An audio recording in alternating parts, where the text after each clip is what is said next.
Fala, gente, aqui é a Nana do Laboratório da Nana. E hoje, na nossa jornada juntos, nós vamos ouvir 2 Crônicas 30, 31 e 32. E após, eu vou compartilhar uma reflexão com vocês. Vamos lá?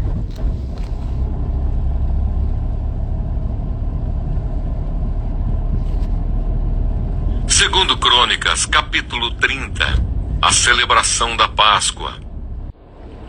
Depois disto, Ezequias enviou mensageiros por todo o Israel e Judá.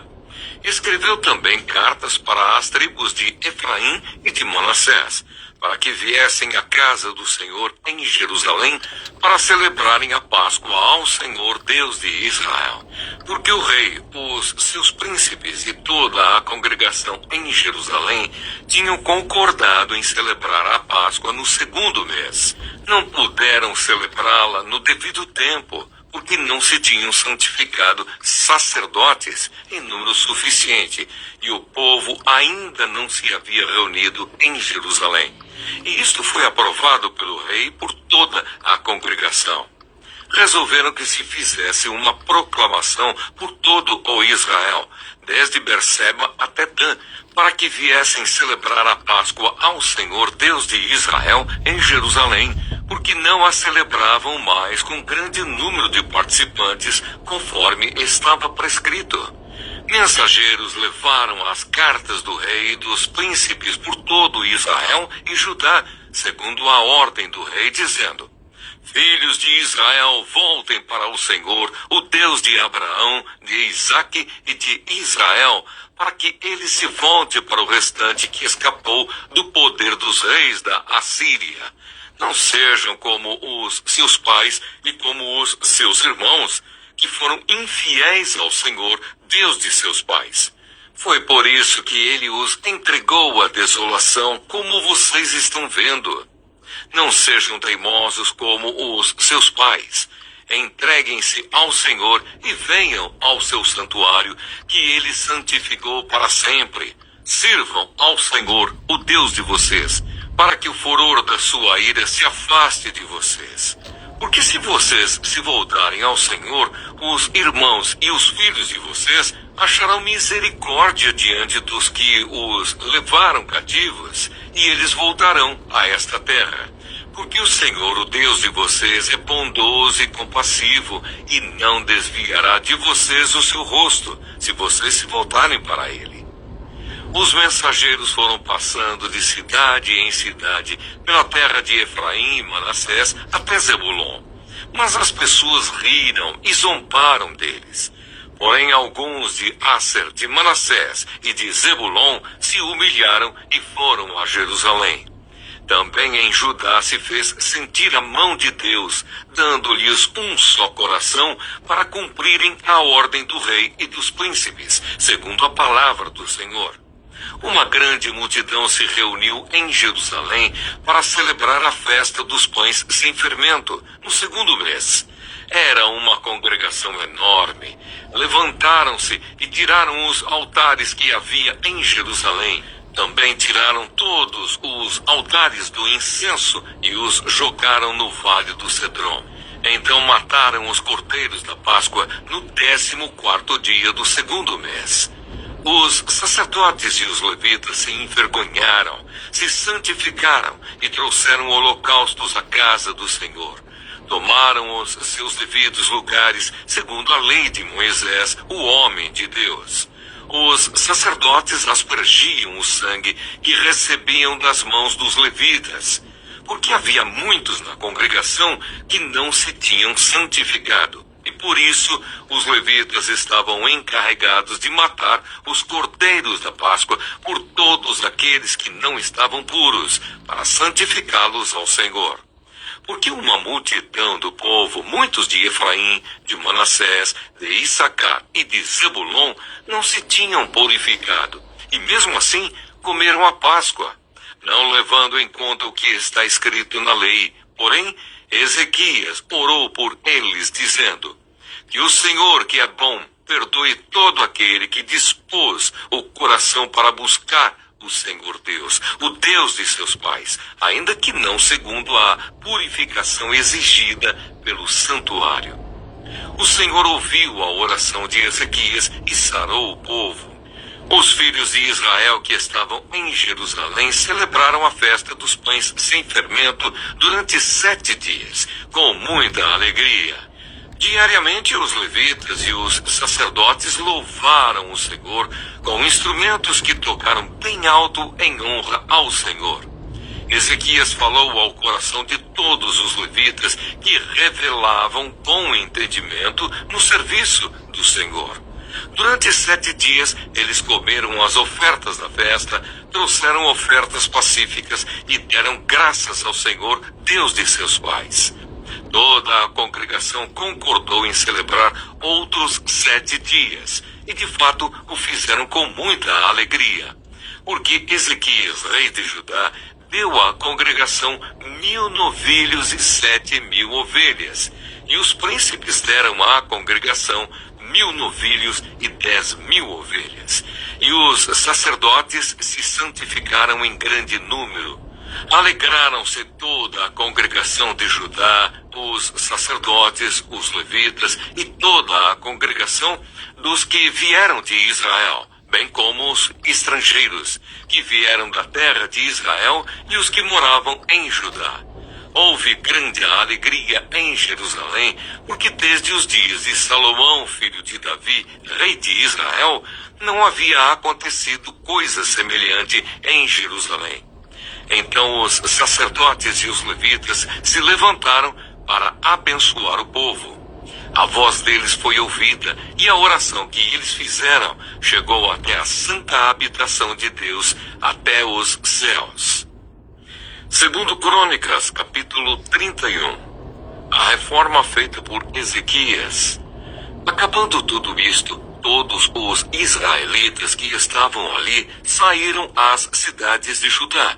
Quebraram as estátuas, cortaram os postes da deusa Azerá e derrubaram os lugares altos e os altares em todo o território de Judá, de Benjamim, de Efraim e de Manassés, até que tudo estivesse destruído. Depois todos os filhos de Israel voltaram para as suas cidades, cada um para a sua propriedade.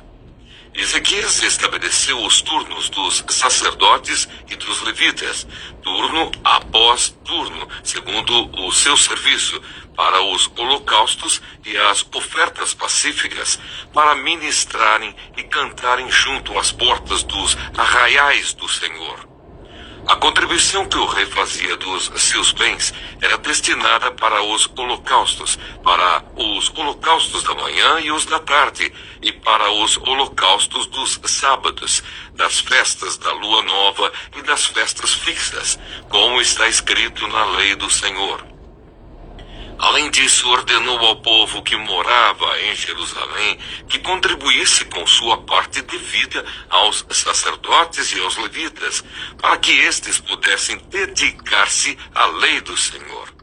Logo que se divulgou esta ordem, os filhos de Israel trouxeram em abundância as primícias do cereal, do vinho, do azeite, do mel e de todo o produto do campo. Trouxeram também em abundância os dízimos de tudo. Os filhos de Israel e de Judá que moravam nas cidades de Judá também trouxeram dízimos das vacas e das ovelhas e dízimos das coisas que foram consagradas ao Senhor, seu Deus. E fizeram montões e montões. No 3º mês começaram a fazer os primeiros montões, e no 7º mês acabaram. Quando Ezequias e os príncipes chegaram e viram aqueles montões, bendisseram o Senhor e o seu povo de Israel. Ezequias fez perguntas aos sacerdotes e aos levitas a respeito daqueles montões. Então o sumo sacerdote Azarias, da casa de Zadok, respondeu: Desde que o povo começou a trazer estas ofertas à casa do Senhor, temos comido e nos temos fartado delas. E ainda tem sobrado muita coisa, porque o Senhor abençoou o seu povo, e esta grande quantidade é o que sobra. Então Ezequias ordenou que preparassem depósitos na casa do Senhor. Uma vez preparados, recolheram neles fielmente as ofertas, os dízimos e as coisas consagradas. Quem estava encarregado disto era Conanias, o levita, e Simei, seu irmão, era o seu auxiliar. Jeiel, Azarias, Naate, Azael, Jerimote, Josabade, Eliel, Ismaquias, Maate e Benaia eram supervisores sob a direção de Conanias e Simei, seu irmão, nomeados pelo rei Ezequias e por Azarias, chefe da casa de Deus. O levita Coré, filho de Imna e guarda do portão oeste, estava encarregado das ofertas voluntárias trazidas para Deus para distribuir as ofertas do Senhor e as coisas santíssimas. Debaixo das suas ordens estavam Éden, Miniamim, Jesua, Semaías, Amarias e Secanias, nas cidades dos sacerdotes, para com fidelidade distribuírem as porções aos seus irmãos, segundo os seus turnos, tanto aos pequenos como aos grandes. Faziam a distribuição aos que estavam registrados nas genealogias dos homens, de 3 anos para cima, e que entravam na casa do Senhor para a obra de cada dia pelo seu ministério nos seus cargos, segundo os seus turnos. O registro dos sacerdotes foi feito segundo as suas famílias, e o dos levitas de 20 anos para cima foi feito segundo os seus cargos, nos seus turnos. Deles foram registrados as crianças, as mulheres, os filhos e as filhas, uma grande multidão, porque com fidelidade se santificavam nas coisas sagradas.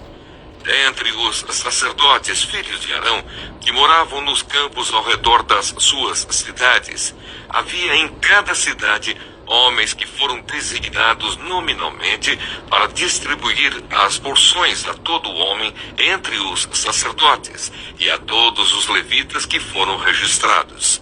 Foi isso o que Ezequias fez em todo o Judá.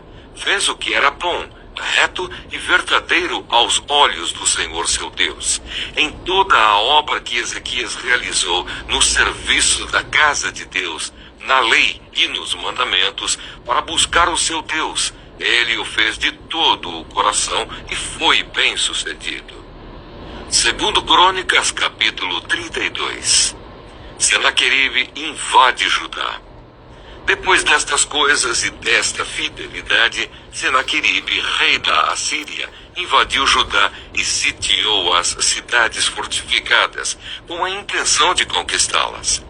Quando Ezequias viu que Senaqueribe tinha vindo e estava resolvido a atacar Jerusalém, decidiu, em consulta com os seus oficiais e os seus homens valentes, tapar as fontes das águas que havia fora da cidade. E eles o ajudaram. Assim muito povo se ajuntou e taparam todas as fontes, bem como o ribeiro que corria pelo meio da terra, pois diziam: por que viriam os reis da Assíria e achariam tanta água por aqui? Ezequias se animou, restaurou a muralha da cidade e construiu torres sobre ela.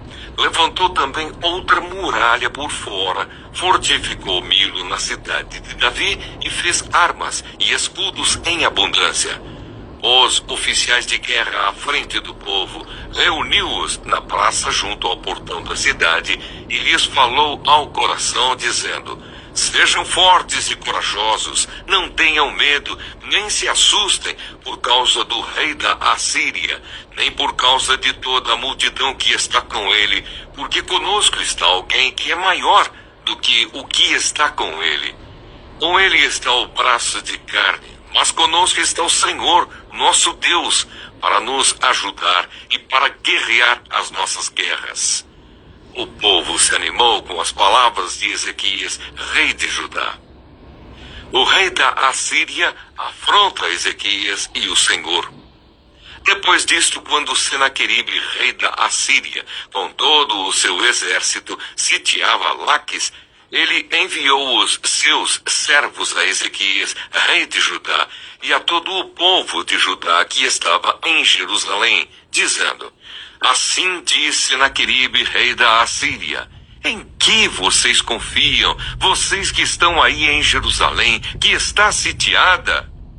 Por acaso não é Ezequias quem está incitando vocês para que morram de fome e de sede, dizendo: O Senhor nosso Deus nos livrará das mãos do rei da Assíria?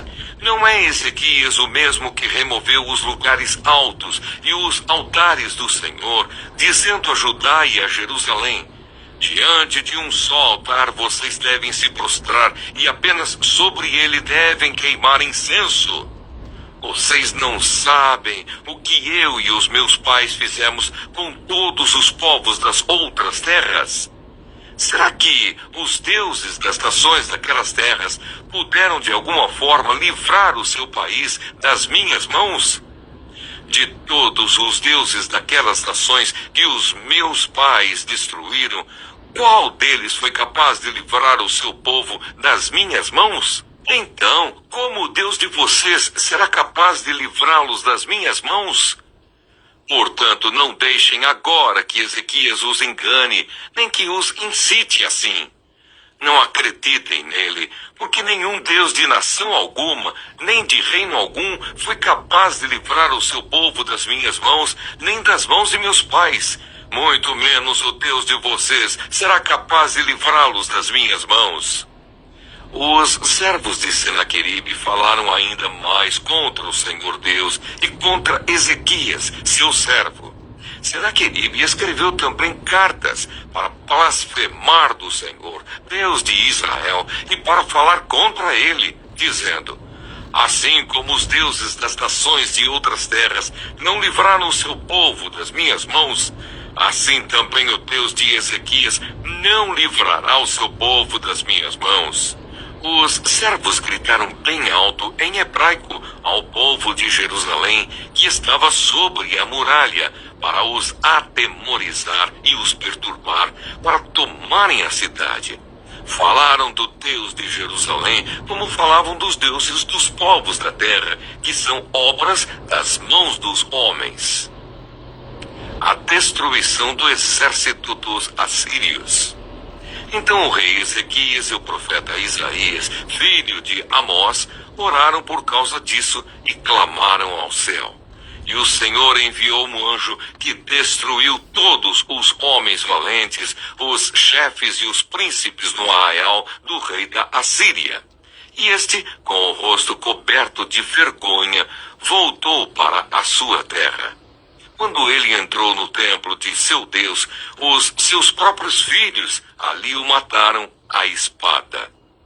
Assim o Senhor livrou Ezequias e os moradores de Jerusalém das mãos de Senaqueribe, rei da Assíria, e das mãos de todos os inimigos, e lhes deu paz por todos os lados. Muitos traziam presentes a Jerusalém ao Senhor, e coisas preciosíssimas a Ezequias, rei de Judá, de modo que, depois disto, foi exaltado à vista de todas as nações. A doença de Ezequias. Por esse tempo, Ezequias adoeceu de uma enfermidade mortal. Então orou ao Senhor, que lhe falou e lhe deu um sinal. Mas Ezequias não correspondeu aos benefícios que lhe foram feitos, pois o seu coração se exaltou. Por isso veio grande ira sobre ele e sobre Judá e Jerusalém. Porém Ezequias se humilhou por se ter exaltado o seu coração, ele e os moradores de Jerusalém. E a ira do Senhor não veio sobre eles nos dias de Ezequias. Ezequias teve riquezas e glória em grande abundância. Construiu depósitos para guardar a prata, o ouro, as pedras preciosas, as especiarias, os escudos e todos os objetos de valor.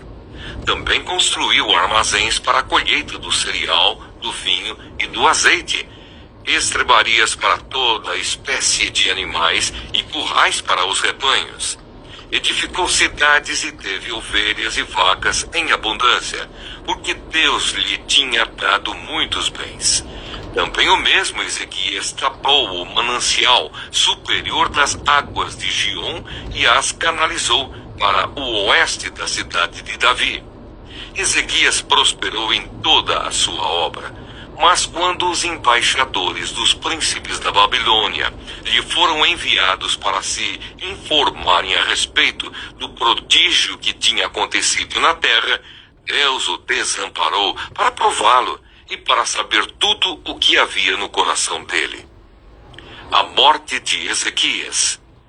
Quanto aos demais atos de Ezequias e às suas obras de misericórdia, está tudo escrito na visão do profeta Isaías, filho de Amós, e no livro da história dos reis de Judá e de Israel. Ezequias morreu e foi sepultado na subida para os túmulos dos filhos de Davi. Todo o povo de Judá e os moradores de Jerusalém lhe prestaram honras na sua morte, e Manassés, seu filho, reinou em seu lugar. Bom dia, gente! Hoje vamos refletir sobre 2 Crônicas 30, 31 e 32. Capítulos que trazem momentos incríveis da história do rei Ezequias, um líder que escolheu restaurar a aliança com Deus, confiou em tempos de crise e mostrou que Deus honra o coração sincero, a obediência e a fé verdadeira. 2 Crônicas capítulo 30 mostra Ezequias organizando a celebração da Páscoa, mesmo com o povo despreparado e com muitos erros ainda não resolvidos. Muitos não estavam cerimonialmente puros, mas o rei orou por eles e Deus respondeu com graça. Esse capítulo nos ensina que Deus não rejeita um coração sincero, mesmo quando ainda estamos em processo de restauração. Ele olha o interior antes da forma. 2 Crônicas capítulo 31 mostra o resultado da restauração espiritual. O povo destrói os ídolos, os sacerdotes se organizam e as ofertas para o templo são trazidas com alegria. Quando colocamos Deus em primeiro lugar, tudo ao redor começa a se alinhar. Esse capítulo nos lembra que a adoração verdadeira transforma a vida prática. 2 Crônicas capítulo 32 nos mostra Ezequias sendo atacado pelo poderoso rei da Assíria, Senaqueribe. Apesar da ameaça, ele encoraja o povo e Deus honra a fé deles. Envia um anjo e vence a batalha sem que o povo precise lutar. Porém, no fim do capítulo, Ezequias comete um erro de orgulho, mas depois se humilha e Deus o perdoa. Esse capítulo nos ensina que a vitória vem do Senhor e que a humildade mantém a bênção ativa. Refletindo sobre esses textos, 2 Crônicas 30 nos mostra que Deus recebe e cura o coração arrependido, mesmo que ele ainda esteja em construção. 2 Crônicas 31 nos ensina que quando Deus é o centro, tudo à nossa volta começa a florescer. E 2 Crônicas 32 nos lembra que quando confiamos no Senhor, Ele luta por nós, mas também que precisamos continuar humildes mesmo após a vitória. Que hoje a gente viva como Ezequias, com o coração disposto a buscar a Deus, a restaurar o que está quebrado e a confiar nele quando os desafios surgirem. Deus vê, honra e responde com graça. Que vocês tenham um ótimo dia. O vídeo vai ficar disponível no YouTube, então lembrem de se inscrever no canal, de curtir o vídeo, de compartilhar. Fiquem com Deus e até a próxima. Tchau!